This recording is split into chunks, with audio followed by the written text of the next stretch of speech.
स्वागत है। हम एनएलडी के जो हमारा IPC 1004 सब्जेक्ट है, IPC भारतीय दंड संहिता, उसके बारे में बात कर रहे हैं। मैंने अभी अपनी पिछली वीडियो में आपको 399 यानी कि डकैती के लिए जो तैयारी है उसको भी पनिशमेंट है वो बता चुकी हूँ। अब आगे जो आपके जो सब्जेक्ट में आएगा, जो आपका सिलेबस है वो है 403 क्या है? संपत्ति का बेईमानी से दुर्विनियोग करना। 403 में है संपत्ति का बेईमानी से दुर्विनियोग करना, यानी कि उसको यूज करना। क्या कहती है ये जिसकी जो परिभाषा है, परिभाषा को देख लेते हैं कि वो क्या कहता है। जो कोई बेईमानी से किसी जंगल संपत्ति का दुर्विनियोग, जंगल संपत्ति का मैंने आपको कल भी बताया था, मैंने पहले की वीडियो में बता चुकी हूँ। चल और अचल संपत्ति के बारे में बात हो रही है। यहाँ पे जो है ये चल संपत्ति के बारे में हो रही है। जो संपत्ति एक स्थान से हम दूसरे स्थान ले जा सकते हैं उसको जंगल में संपत्ति कहते हैं, और जो नहीं ले जा सकते उसको स्थिर संपत्ति कहा जाता है। ये क्या कहता है? जो कोई बेईमानी से किसी जंगल संपत्ति का दुर्विनियोग करेगा या उसको अपने उपयोग में संपरिवर्तित कर लेगा, वह दोनों में से किसी भांति के कारावास से, जिसकी अवधि कितने साल की होगी? 2 साल की होगी, उससे दंडित किया जाएगा या जुर्माने से दंडित किया जाएगा। इसके कुछ इलस्ट्रेशन है, कुछ उदाहरण है, हम वो देख लेते हैं। उदाहरण में फर्स्ट में क्या कहता है? का या की संपत्ति को उस समय जबकि का उस संपत्ति को लेता है यह विश्वास रखते हुए कि वह संपत्ति उसी की है, या के कब्जे में से सद्भावना पूर्वक लेता है। का चोरी का दोषी नहीं है, किंतु यदि का अपनी भूल मालूम होने के पश्चात उस संपत्ति को बेईमानी से अपने लिए विनियोग कर लेता है तो वह इस धारा के अधीन अपराधी का दोषी होगा। यानी कि किसी दूसरे की संपत्ति अगर जो हमें कहीं पड़ी हुई है और हमें मालूम है कि ये संपत्ति हमारे किसी फ्रेंड की है, जिसकी है, हमें मालूम है कि इसका जो ओनर है उस ओनर को हम बहुत अच्छे से जानते हैं, और हम उसकी संपत्ति को उसको ना देकर उस संपत्ति को अपने काम में अगर जो ले आते हैं, अगर सद्भावना पूर्वक लाते हैं तो तब तो नहीं, पर अगर उसको द्वेष यानी कि गलत इंटेंशन से उसको अपने उसमें यूज में ले आते हैं तो उसको संपत्ति का बेईमानी से दुर्विनियोग कहा जाता है। इसका सेकंड रिलेशन है का जो या का मित्र है, या की अनुपस्थिति में या की पुस्तकालय में जाता है, या की अभिव्यक्ति संपत्ति के बिना एक पुस्तक ले लेता है। यहाँ यदि का यह विचार था कि पढ़ने के प्रयोजन के लिए पुस्तक लेने के को हुआ है या को विनय से संपत्ति प्राप्त करेगी, को का ने चोरी नहीं करेगी, तो यदि का बाद में उस संपत्ति को अपने फायदे के लिए बेच देता है तो वह इस धारा के अधीन दंडनीय। यानी कि अगर का या अपना जो फ्रेंड है उसके लिए आ गया, उसके जो पुस्तकालय था वहां से उसने एक बुक निकाली कि चलो मैं इस बुक को पढ़ लेता हूँ, यानी कि जब तक आपकी इंटेंशन सही है तब तक वो अपराध की उसमें, पर इंटेंशन अगर जो अब संपत्ति आपके पास है, आपकी इंटेंशन चेंज हो गई है और आपने उसको बेच दिया या उसको अपने किसी ऐसी जगह यूज कर लिया कि उसको यूज नहीं करना था, बेईमानी से यानी कि उसको यूज कर लिया है अगर जो आपने किसी के सामान को, तो ये दुर्विनियोग यानी कि गलत तरीके से किसी की संपत्ति को यूज करने के उसमें आएगा 403 में। इसका स्पष्टीकरण पढ़ देते हैं। का कुछ समय के लिए बेईमानी से दुर्विनियोग करना इस धारा के अर्थ के अंतर्गत दुर्विनियोग ही कहेगा, यानी कि चाहे भले चाहे उस सामान को आप थोड़ी देर के लिए ही बेईमानी से अपने पास यूज कर रहे हो, गलत तरीके से कर रहे हो, तो तब भी वो इसी उसमें पनिशमेंट मिलेगी। इसका जो इलस्ट्रेशन है ये बहुत आता है, काफी बार क्वेश्चन में आ जाता है, इस तरीके से क्वेश्चन बन जाते हैं और फिर आपसे कुछ आता है और आपको पता चल जाना चाहिए कि ये कहाँ से क्या पूछ रहा है। मैं पढ़ती हूँ। का और खा एक घोड़े के संयुक्त स्वामी है। का उस घोड़े के उपयोग में लाने के आशय से खा को कब्जे में उसे ले जाता है, या का को उस घोड़े के उपयोग में लाने का अधिकार है, इसलिए वह उसका बेईमानी से दुरुपयोग नहीं करता, किंतु या उस घोड़े को बेच देता है और संपूर्ण आगमन पर का अपने लिए विनियोग कर लेता है, वह दोनों से किसी वह इस तरह के अधीन अपराधी। यानी कि ए और बा ने दोनों ने एक हॉर्स खरीदा था, एक घोड़ा खरीदा था, और वो घोड़ा उन दोनों का था। उसमें उन्होंने क्या किया कि एक ने का ने उस घोड़े को बेच दिया, उसका जो पैसा था सारा अपने आप यूज करे, तो ये भी इसी में आएगा संपत्ति का, यानी कि संपत्ति जो थी वो संपत्ति दोनों की थी, वो ये नहीं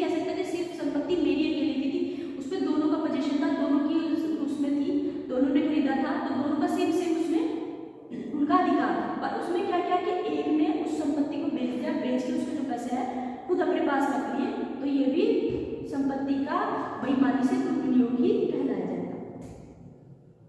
इसका स्पष्टीकरण सेकंड क्या कहता है, जिस व्यक्ति को ऐसी संपत्ति पड़ी मिल जाती है जो किसी अन्य व्यक्ति के कब्जे में नहीं है, वह अपने स्वामी के लिए उसको सुरक्षित रखने या स्वामी को उसको प्रत्यावर्तित करने के प्रयोजन से ऐसी संपत्ति लेता है। वह ना तो बेईमानी से लेता है और न ही बेईमानी से उसका दुरुपयोग करता है और किसी अपराध का दोषी नहीं है, किंतु वह ऊपर परिभाषित अपराध का दोषी है यदि वह उसके स्वामी को जानते हुए खोज निकालने के साधन रखते हुए अथवा स्वामी को खोज निकालने और सूचना देने के युक्त साधन उपयोग में लाने और उसके स्वामी को उसकी मांग करने के समर्थ करने के लिए संपत्ति को युक्त समय तक रखने के पूर्व उसको अपने नियोजन में कर लेता है तो तब भी वो इसमें होगा। जैसे मैं आपको बताती हूँ, कभी हम किसी जगह है और वहाँ पे हमें मालूम है कि कोई किसी का फ़ोन गिर गया है और फ़ोन का हमें मालूम है जिसका ये फ़ोन है, हमें मालूम नहीं है कि ये फ़ोन जिसका है, हम उस व्यक्ति को जानते हैं। हम बिना उस व्यक्ति को सूचना दिए ये करने के कि चलो उसका फ़ोन उसके पास चले जाए, बिना उसको ढूंढे उस फ़ोन को अपने यूज में ले लेते हैं, तो तब भी इसी ही ये जो है संपत्ति का बेईमानी से दुरुपयोग ही आएगा। ये कहा जाता है कि अगर किसी का पर्स या कुछ भी उसको ढूंढने में अगर ऐसा लगता है कि हम उसको ढूंढ के वो सामान दे सकते हैं और उसमें ढूंढने में अगर जो कुछ पैसा खर्च होता है, अब वो पैसा उसी के पर्स में अगर जो कुछ पैसे हैं उसी में से खर्च हो जाता है, तो वो व्यक्ति उसमें से खर्च कर सकता है। वो ये नहीं कह सकता कि आपने मेरे पैसे इसमें से क्यों खर्च किए, क्योंकि वो उसका राइट है, क्योंकि उसने उसको वहाँ तक पहुँचाने के लिए उसके तक पहुँचाने के लिए उसने वो पैसे खर्च किए हैं, क्योंकि ये सामान वहाँ तक चला जाए, तो वो अपने पास अपनी जेब से खर्च करके अगर जो उसी पॉकेट में से निकाल के उस पैसे को खर्च कर देता है, तो तब ये उसमें नहीं आएगा, क्योंकि उसका जो इंटेंशन है, उसकी इंटेंशन उस व्यक्ति तक पहुँचाने के लिए, उसकी इंटेंशन ये थी कि ये जो सामान है उस व्यक्ति तक पहुँच जाए। और पर क्या हुआ कि उस व्यक्ति तक पहुँचने के लिए उसके पास इतने साधन नहीं थे, अगर जो साधन थे भी तो उसके साधन उसमें से यूज अगर जो वो कर भी रहा है, तो तब उसकी इंटेंशन गलत नहीं है, तो तब वो ये नहीं कह सकता कि आपने मेरी संपत्ति का बेईमानी से दुरुपयोग किया है, क्योंकि वो उसको ढूंढने के लिए किया जा रहा है। इसमें है ऐसी दशा में युक्तियुक्त साधन क्या है या युक्तियुक्त समय क्या है, ये तथ्य का प्रश्न कि युक्तियुक्त साधन और युक्तियुक्त अगर किसी का फोन मिला है, फोन में अगर जो हमें लगता है कि नंबर हम उसके घर का फैमिली का या किसी का मिला है, वो मिला के हम उसको फोन करते कि आपका फोन हमारे पास है, या फिर साधन अगर जो हमें मालूम है कि वो जो व्यक्ति जिसका फोन गिरा है वो आसपास ही कहीं रहता है, उसके पास जाके हम दे के आ जाए, ये भी मतलब एक तथ्य है कि उस टाइम हमारी जो सर्कमस्टेंसेस, हमारी परिस्थितियाँ कैसी है, हमारी सिचुएशन कैसी है कि हम उसको किस तरीके से देना चाहते हैं, तो वो तथ्य का है, वो एट ए टाइम देखा जाता है कि किस तरीके से मानना है। इसमें यह आवश्यक नहीं है कि पाने वाला यह जानता हो कि संपत्ति का स्वामी कौन है, यह है कि कोई विशिष्ट व्यक्ति उसका स्वामी है। यह पर्याप्त है कि उसको विनियोग करते समय उसे यह विश्वास नहीं है कि वह अपनी संपत्ति या सद्भावना पूर्वक से विश्वास है कि उसका असली स्वामी नहीं मिलता। अगर उसको नहीं मालूम है कि ये सामान किसका है, तब वो अगर जो उसमें ले आता है, तो तब उसने किसी तरीके का कोई ऑफेंस नहीं किया, कोई दुर्विनियोग नहीं किया। इसमें एक इलस्ट्रेशन है का जो राजमार्ग पर 1 रुपया बड़ा मिलता है, यह जानते हुए कि यह रुपया किसका है का उससे उठा लेता है। यहाँ का ने इस धारा में परिभाषित अपराध नहीं किया। अगर उसको नहीं मालूम है कि किसका है और फिर भी उसको उठा लेते, क्योंकि अगर जो मालूम है तो तब देना है, तब देना हमारा राइट बनता है। अगर जो हमें नहीं मालूम है कि हम पता भी नहीं लगा पा रहे हैं और हमने उसको यूज कर लिया, तो तब हम किसी अपराध के दोषी नहीं होंगे।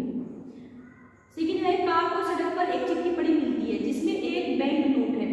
उस चिट्ठी में दिए हुए निर्देश और विषय वस्तु से उसे ज्ञात होता है कि वह नोट किसका है।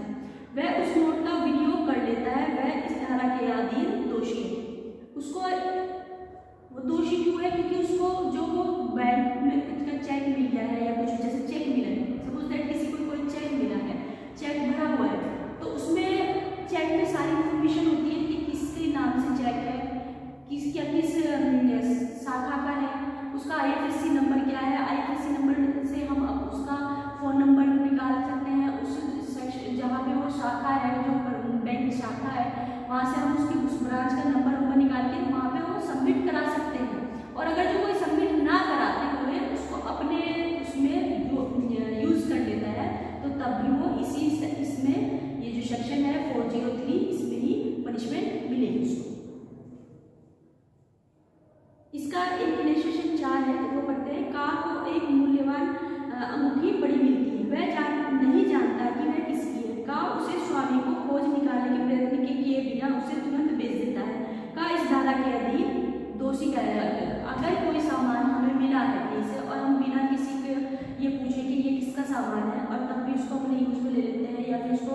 बेच देते हैं तो तब भी हम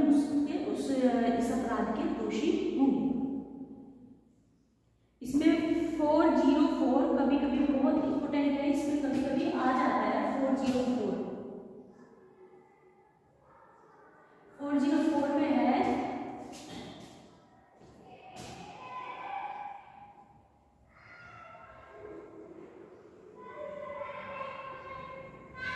यह है संपत्ति का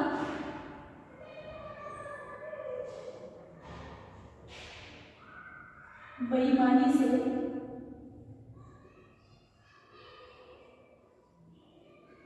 दुरुपयोग या कि उसका उपयोग कर लेना या फिर गलत तरीके से उसको यूज में ले आना, ये उसी में ही आएगा उपयोग। और इसमें कहा गया है जो मृत व्यक्ति है, क्या कहा है, पहले सेक्शन पढ़ते हैं कि सेक्शन में क्या कहा है। 404 ऐसी संपत्ति का बेईमानी से दुरुपयोग जो मृत व्यक्ति की मृत्यु के समय उसके कब्जे में थी। मृत व्यक्ति के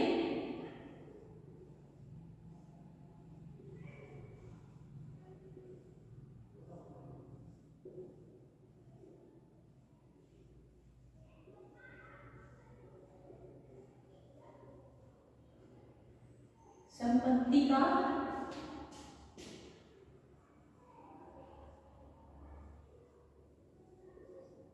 दुरुपयोग 404 में इसमें क्या कहा गया है, जो कोई किसी संपत्ति को यह जानते हुए कि किसी ऐसी संपत्ति किसी व्यक्ति की मृत्यु के समय उस मृत व्यक्ति के कब्जे में थी और तब तक कि किसी व्यक्ति के कब्जे में नहीं रही, जो ऐसे कब्जे के वैध रूप से हकदार है, बेईमानी से दुरुपयोग करेगा या अपने प्रयोग में परिवर्तित कर लेगा, वह दोनों से किसी भांति के कारोबार से जिसकी अवधि कितनी होगी, 3 वर्ष तक की होगी, उससे दंडित किया जाएगा 3 साल के लिए, 3 साल का सजा। अब आपको ये इस तरह समझ में नहीं आएगी, मैं आपको बताती हूँ। कोई व्यक्ति है जिसका सपोज दैट कोई व्यक्ति है और उसका हाईवे पे जाते हुए उसकी डेथ हो गई, एक्सीडेंट हुआ और एक्सीडेंट होती है उसकी डेथ हो गई, तो उसका जो भी सामान होता है, जो उसके लीगल एयर्स होते हैं, जिसका उस पर हक है, उसके पोजीशन में जो भी सामान था, उसका पर्स था, उसका फोन था, जो कैश था या कुछ भी और भी सामान था, कुछ भी प्रॉपर्टी है, वो प्रॉपर्टी उसकी एयर्स की हो जाती है, उसके जो उत्तराधिकारी होती है उनकी होगी। अब कोई व्यक्ति वहां से जो जा रहा है उसका जो सामान पड़ा है उस उत्तराधिकारी को ना देकर उससे पहले उस सामान को उठा लेता है और उठा के जैसे पैसे हो गए या उसके हाथ में अंगूठी थी या कोई चैन थी या कोई और सामान था, कोई संपत्ति किसी भी तरीके की, कोई चेक बुक थी, फोन था, तो इस तरीके के सामान उसने उठा लिया और उठा के उसको बेच दिया या अपने यूज में लिया, तो तब वो 404 में पनिशमेंट उसको दी जाएगी। कितने दिन की? 3 साल की, और जुर्माने से भी या दोनों से दंडित किया जाएगा। कभी कभी अब अभी हमने क्या पढ़ा कि किसी के सामान उठा लिया, कभी कभी इस तरीके के क्वेश्चन भी आ जाते हैं,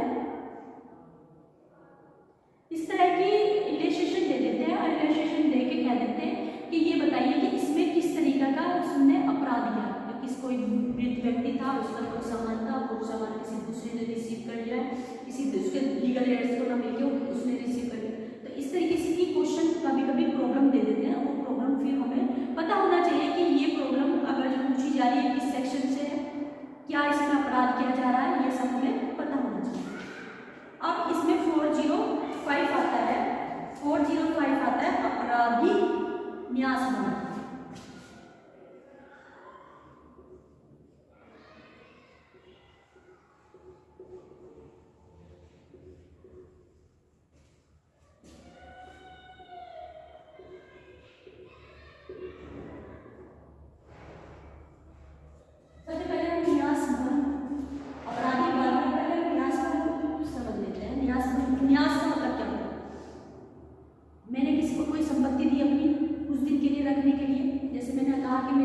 संपत्ति आप रख लीजिए अमानत के तौर पर,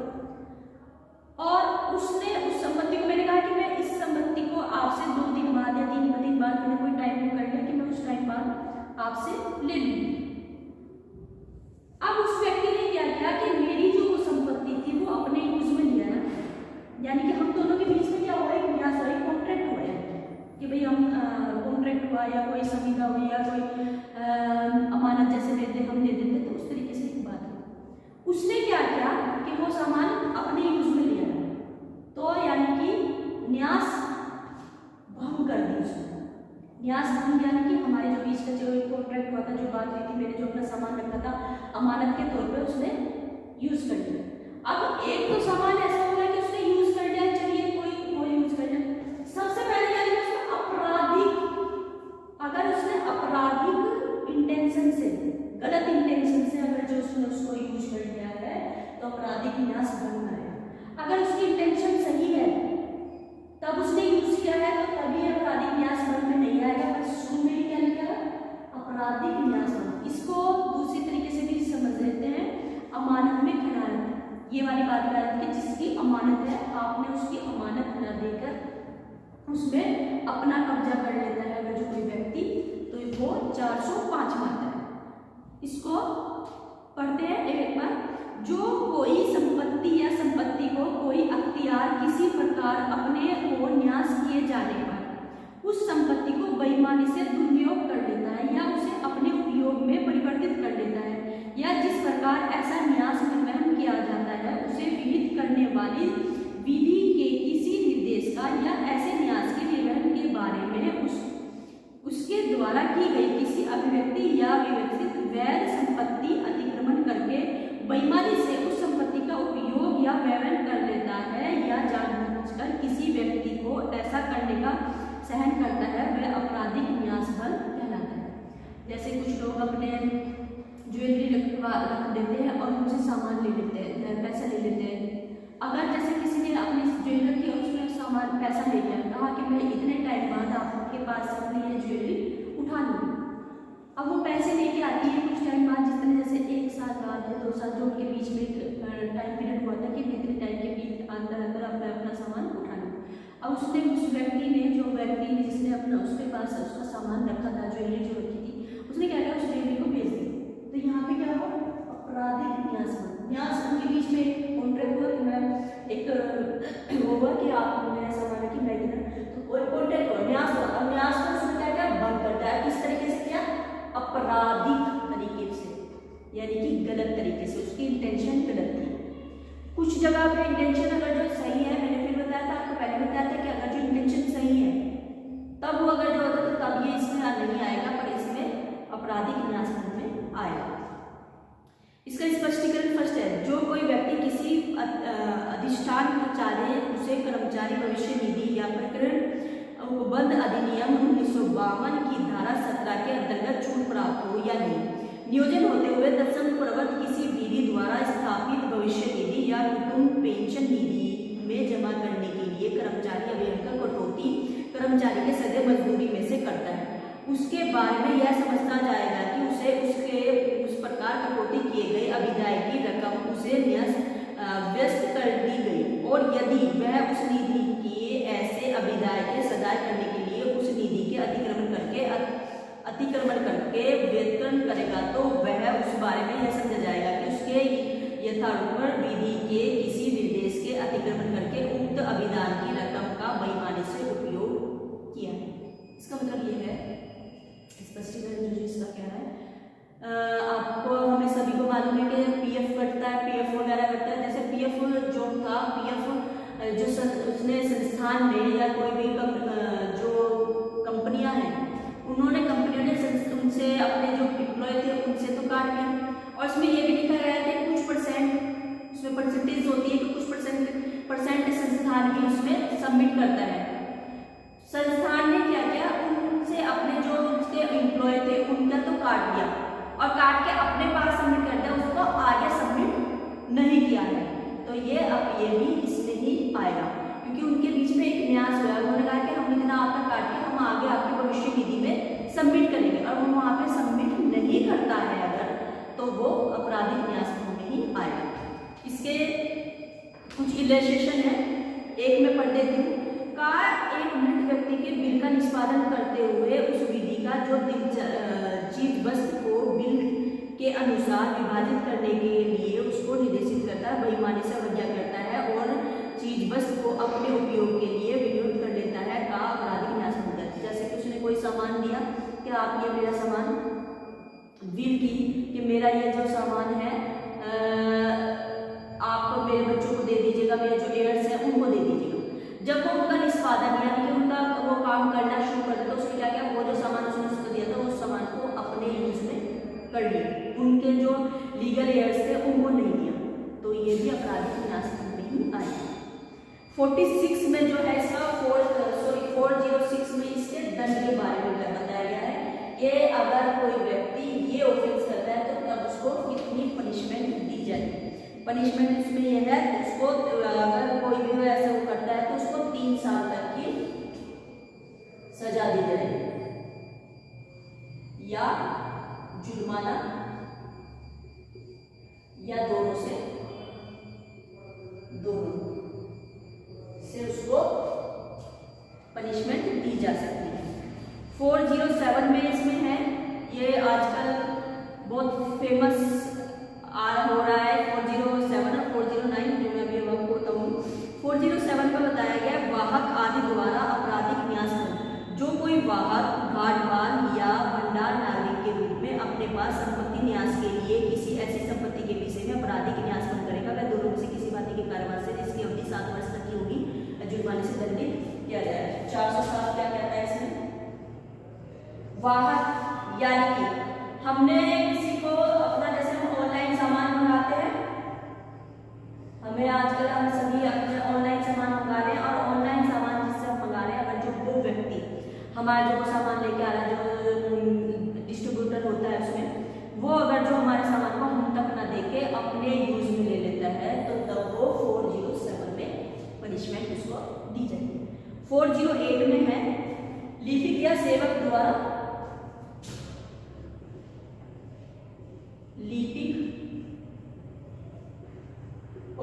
सेवक द्वारा न्यास बनना।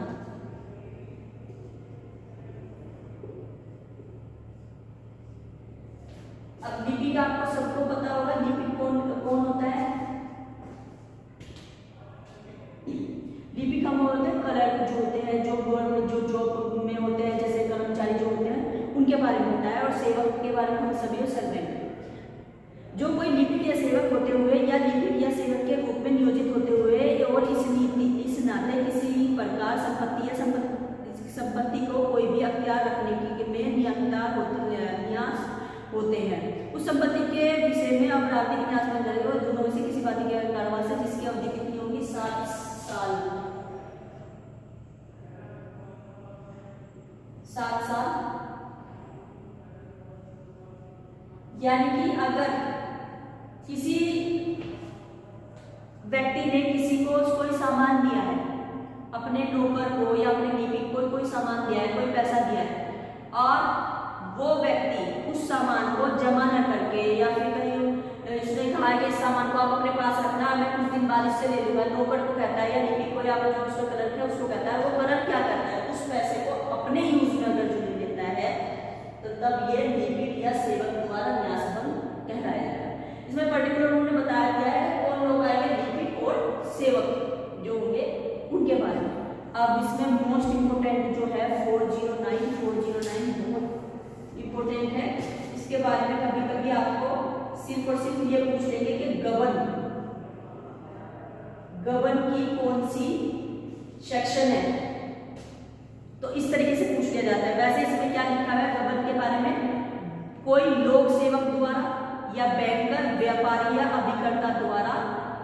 आपराधिक न्यास बन। कौन? लोक सेवक। लोक सेवक का मैंने आपको सबको बताया गया है, लोक सेवक कौन होगा 21 में डिफाइन किया गया है आईपीसी के में। लोक सेवक बैंकर, बैंक के जो व्यक्ति होते हैं जो स्टाफ होता है उनके बारे में है बैंकर, बैंकर के बारे में आ गया, और व्यापारी व्यापारी ऑब्लिक अभिकर्ता, अभिकर्ता मतलब एजेंट, एजेंट के बारे में बात होगी। अगर उन लोगों को किसी तरीके का कोई पैसा दिया गया, जैसे गवर्नमेंट ने कोई पैसा किसी व्यक्ति को दिया है, जैसे बैंक वाले किसी व्यक्ति को कहा है कि आप इतना पैसा इस योजना में खर्च करेंगे, आप इतना जो आपके पास अप्लाई करने के लिए आएंगे, जैसे कि किसी भी तरीके का कोई लोन लेने के लिए आया, गवर्नमेंट ने उनको वो पैसा दे दिया, बैंकर को दे दिया। बैंक का जो व्यक्ति है उस व्यक्ति ने उस पैसे को अपने यूज में ले लिया, अपने अकाउंट में ट्रांसफर कर दिया, तो वो क्या आ जाता है, गबन। इसमें आ जाता है वो गबन। ये सब जो होगा ये गबन के उसमें गया। कोई लोक सेवक, अगर कोई गवर्नमेंट जॉब में है और उसको जो पैसा दिया गया वो था तो पैसा गवर्नमेंट का, उसने उस जो पैसा था उस पैसे को अपने यूज में ले लेता है, अपने उस पर खर्च कर लेता है। या कोई बैंकर है, बैंक को किसी तरीके का कोई पैसा दिया गया है, गवर्नमेंट द्वारा कोई पैसा दिया गया है, उस पैसे को उसने अपने यूज में ले लिया है उसको। कोई व्यापारी है, किसी व्यापारी को अगर किसी दूसरे व्यापारी ने किसी तरीके का कोई पैसा दिया है कि आप ये पैसा आप किस तरीके से खर्च करेंगे, और उसने क्या किया अपने उसमें कोई अभिकर्ता यानी कि अगर जो कोई एजेंट है, एजेंट को किस तरीके का कोई पैसा दिया गया है और उसने उस पैसे को अपने यूज में अगर जो ले लेता है तो तब वो 409 में पनिशमेंट उसको दी जाएगी। पनिशमेंट कितनी है, पहले तो सेक्शन पढ़ देते हैं इसका। जो लोक सेवक द्वारा या बैंक व्यापारी या अभिकर्ता द्वारा आपराधिक न्यास, जो कोई लोक सेवक के नाते या बैंकर, व्यापारी, फैक्टर, दलाल, अटर्नी या अभिकर्ता के रूप में अपने कारोबार के अनुक्रम में किसी प्रकार की संपत्ति या संपत्ति का कोई अख्तियार करने को न्यासत होते हुए उस व्यक्ति के विषय में आपराधिक न्यास भंग करेगा, वह आजीवन कारावास से जिसकी अवधि 10 वर्ष तक की होगी या जुर्माने से भी दंडित किया जाएगा। आपने देखा कि सिर्फ ये वाली जो सेक्शन है इसमें सबसे ज्यादा पनिशमेंट दी गई है 10 साल की कारावास या जुर्माना या दोनों से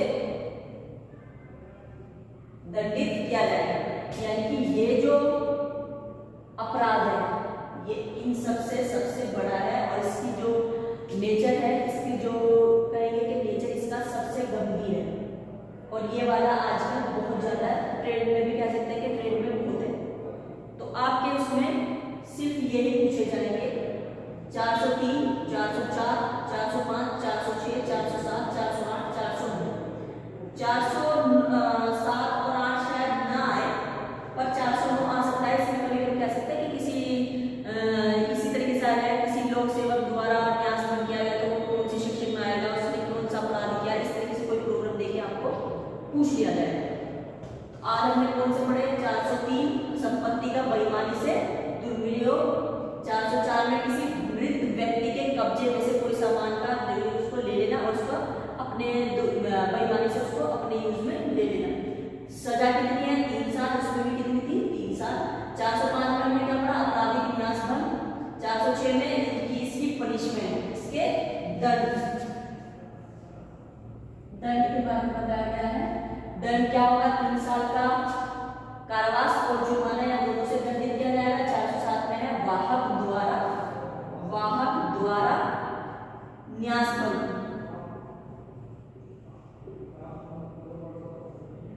वाहक द्वारा